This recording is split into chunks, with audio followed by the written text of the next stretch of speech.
کرتے ہیں تو انبیاء کی یہ سیرت ہمارے سامنے جو ہے وہ آشکار ہو کے آتی ہے کہ ہر نبی نے اپنے بعد اپنے جانشین کا جو ہے انتخاب اپنی ہی حیات میں کیا ماشاءاللہ.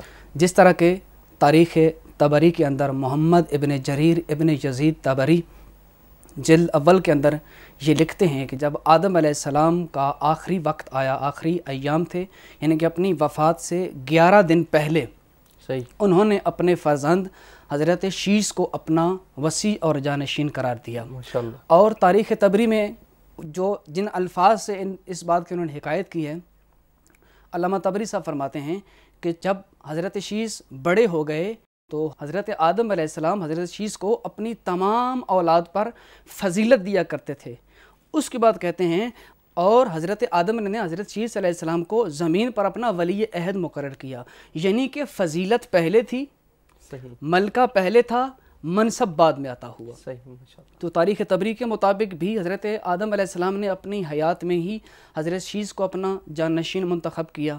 اسی طرح جب ہم تاریخ ابن کثیر اور قصص الانبیاء جو انہی رائٹر کی ہیں ابو الفدا ابن کثیر کی، وہ بھی یہی لکھتے ہیں کہ حضرت آدم علیہ السلام نے خود 18 ذی الحج کے دن، صحیح اسی 18 ذی الحج کے دن تحریری طور پر جو ہے وہ وصیت نامہ لکھا، جس میں انہوں نے حضرت شیش علیہ السلام کو اپنا وصی اور جانشین منتخب کیا. جہاں تک تعداد کی بات تھی، اس کے بارے میں جو تاریخ کے اندر لکھا ہے کہ جب آدم علیہ السلام دنیا سے گئے اس وقت ان کی اولاد کی تعداد 40,000 تھی.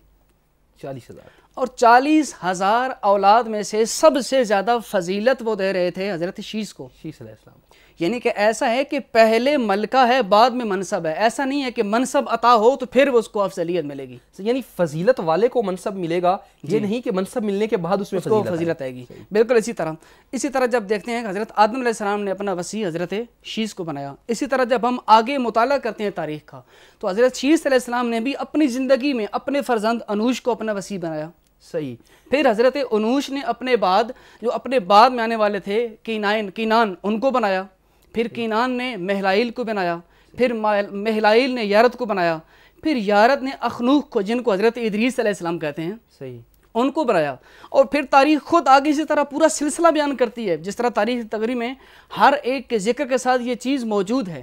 پھر حضرت ادریس علیہ السلام نے متشلح کو بنایا. پھر متشلح نے لامک کو بنایا. پھر لامک نے اپنے فرزند نوح کو بنایا. صحیح. یعنی اور یہ سلسلہ انبیاء کی سیرت کا چلتا رہا ابراہیم علیہ السلام. ہم نے جو تاریخیں جو اسٹڈی کی ہے، ہم نے ان سے مطالعہ کیا ہے، تاریخ طبری اٹھائیں، تاریخ ابن کثیر اٹھائیں، قصص الانبیاء ابن کثیر کے اٹھائیں، اس کے علاوہ دیگر کتابیں اٹھائیں، اس میں صرف یہی بات ملتی ہے کہ نبی خود اپنا وصی جانشین اپنی زندگی میں بنا کے جاتے تھے. صحیح. ایسا نہیں کہ پیچھے چھوڑ کے جاتے ہوں کسی کے سامنے. یہ قانون اور قاعدہ ان کی زندگی سے ملتا ہے.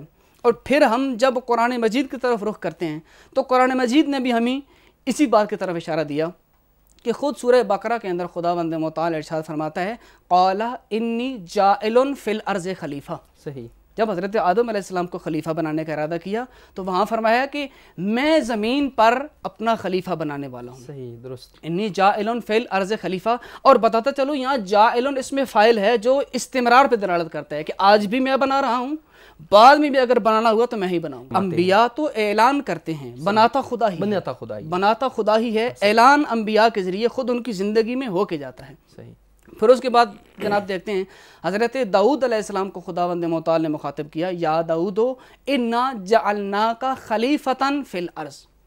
اے داؤد ہم تجھے زمین میں اپنا خلیفہ بنانے والے ہیں. یہاں پر بھی نسبت اللہ نے بنانے کی خود اپنی طرف دی.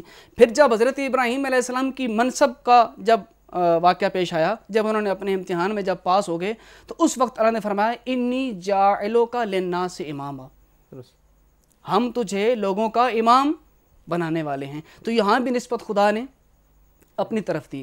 اب یہ دو چیزیں ہمارے سامنے آئیں، تاریخ انبیاء اور قرآن مجید کی تعلیمات. یہ دو چیزیں جب ہمارے سامنے آتی ہیں تو یہ بات بالکل واضح اور آشکار ہو جاتی ہے کہ خلیفہ، جانشین اور امام کا انتخاب صرف اور صرف خداوند متعال کے ہاتھ میں ہے، اسی کے اختیار میں ہے. اور یہ اعلان خود وہ اپنے نبی کے ذریعے کراتا ہے کہ تم ان کے بعد جانشین اور خلیفہ کون ہوگا. جب یہ روش ہمارے سامنے آ جاتی ہے تو پھر جب ہم دوبارہ قرآن مجید کی طرف رجوع کرتے ہیں کہ نبی اکرم سے پہلے والے جو انبیاء گزرے ہیں ان میں منصب نیابت و خلافت جو تھا اس کی روش جو چلی آ رہی ہے قرآن نے بیان کیا، لیکن نبی اکرم کے بعد خلافت کیسی ہوگی اس کا اعلان بھی خود قرآن مجید نے کیا۔ اور قرآن مجید میں سورہ نور کے اندر ارشاد فرمایا کہ اللہ نے وعدہ کیا ہے ایمان والوں سے اور وہ جو عمل صالح کرتے ہیں کہ اللہ تم کو بالکل اسی طرح خلافت کا منصب اس دنیا میں عطا کرے گا جس طرح تم سے پہلے لوگوں کو عطا فرمایا کیا جا رہا ہے۔ لہٰذا اس لحاظ سے دیکھا جائے تو خداوند متعال ہی خلافت اور منصب کو، خلافت کے منصب کو عطا کرتا ہے اور اس کا اعلان خود انبیاء کی زبان سے زمانے اور اسی لیے آدم علیہ السلام نے اپنی زندگی میں ہی اپنی وفات سے 11 دن پہلے 18 ذی الحج کو حضرت شیس علیہ السلام کو باقاعدہ تحریری طور پر حضرت شیس کو اپنا جانشین مقرر فرما دیا۔ ماشاءاللہ زبردست، یعنی سیرت انبیاء سے یہ بات واضح ہوتی ہے کہ وہ حکم خداوندی سے اپنی زندگی میں ہی اپنا جانشین معین فرما دیتے ہیں۔ میں سلسلہ گفتگو